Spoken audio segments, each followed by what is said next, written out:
Welcome once more, great people of Biafra, lovers of freedom. The Prime Minister, PM Simon Ekpa, was on space yesterday evening, and he was discussing and interacting with the people of Biafra and everyone who cares to come and ask questions.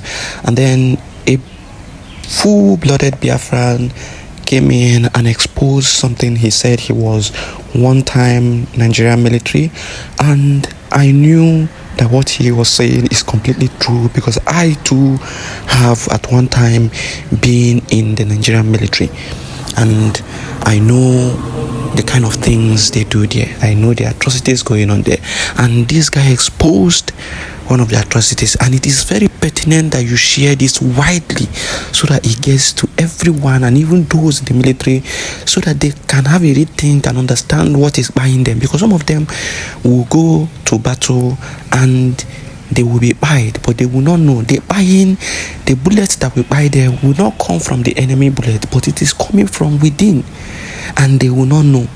Some of them who will be listening to us now understand what we are talking about.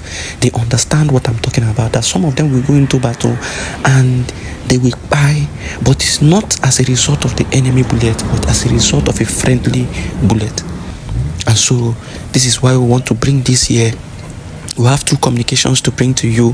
One is for you to understand and listen to someone who has been there and what he saw there, and second is the remedy to this situation if you are still in the zoo military. Listen to him. I greet everybody.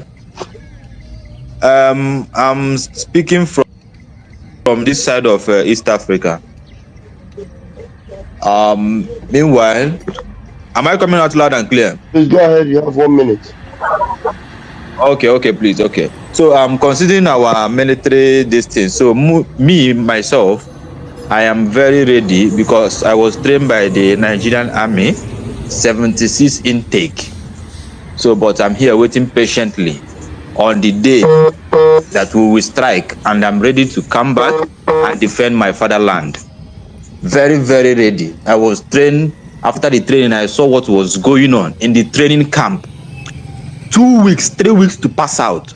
They were bringing in tourists, different, like in their numbers.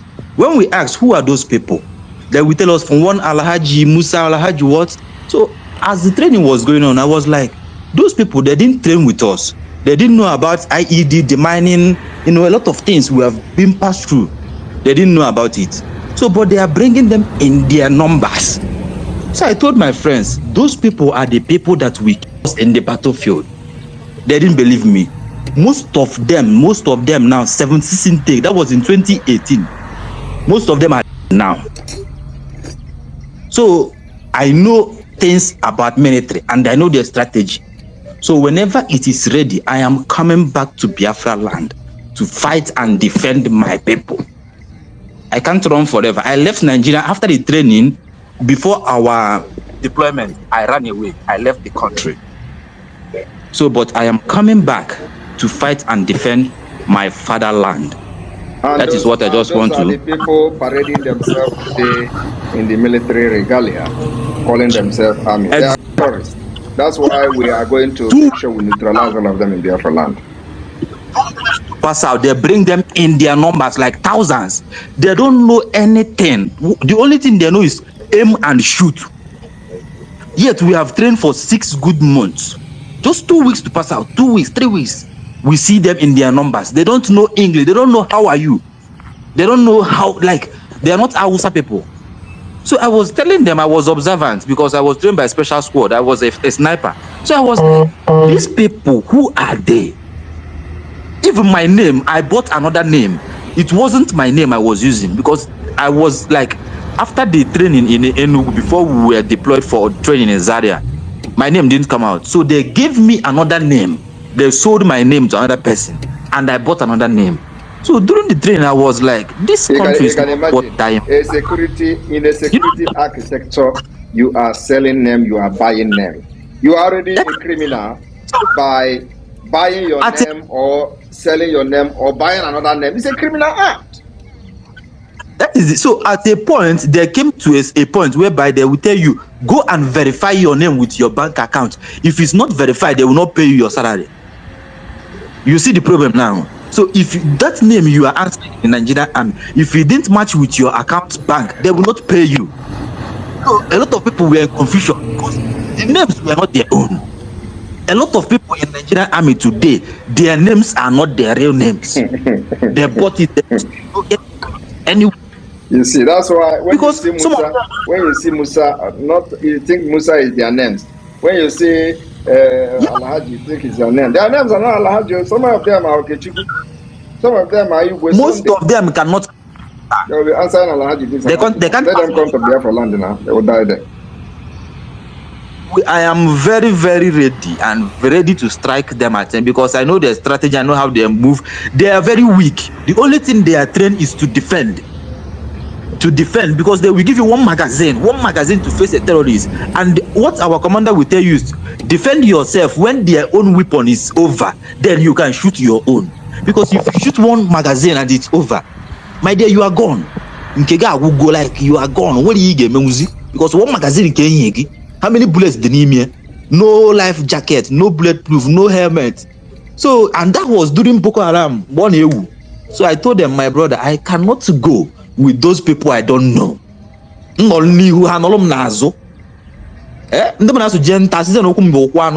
cannot go.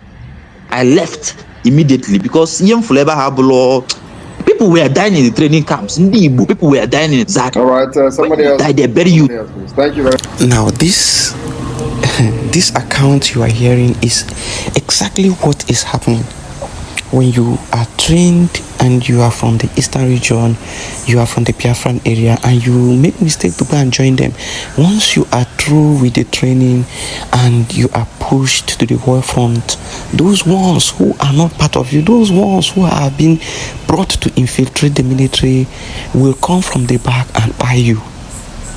They will come from the back and buy. They will, select you and mark you for their buying.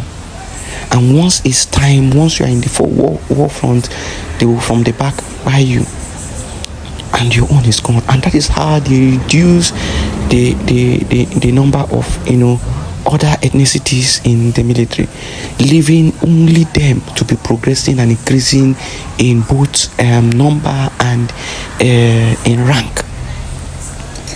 So we are telling you the truth. It is better for you to reason fine. Now I want you to listen to this. This will give you the solution to your problem. If you are in the military and you know what is happening and you are tired and you want to come out, there is an option for you.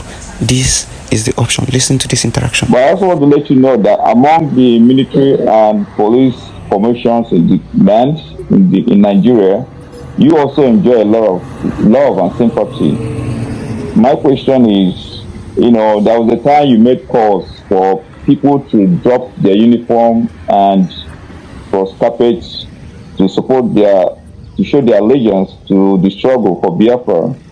I want to find out if that window is still open, and if it is open, what exactly is the process in case someone who is tired of receiving 1,200 naira allowance in the battlefront and Sabisa Forest, as confirmed by the CDS Musa Kusova on live TV, where he cried that his men were receiving an allowance of 1,200 naira every day. So I believe I'm just speaking the mind of some people I have been in contact with. Is there any corridor you've provided for them to actually activate that process of switching their allegiance from Nigeria to your Biafra struggle? Yes, the door is open any day, anytime. But the difference is that they will be on their own.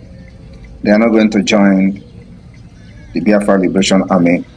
They will form special forces on their own, and the Biafra government will take care of them. We are in a war situation, and we have designed our structure so that Nigeria can never penetrate us. So those people that are willing to join Biafra to fight against this state, we are welcome. We're going to tell them how we run our own government. They are going to be an independent command.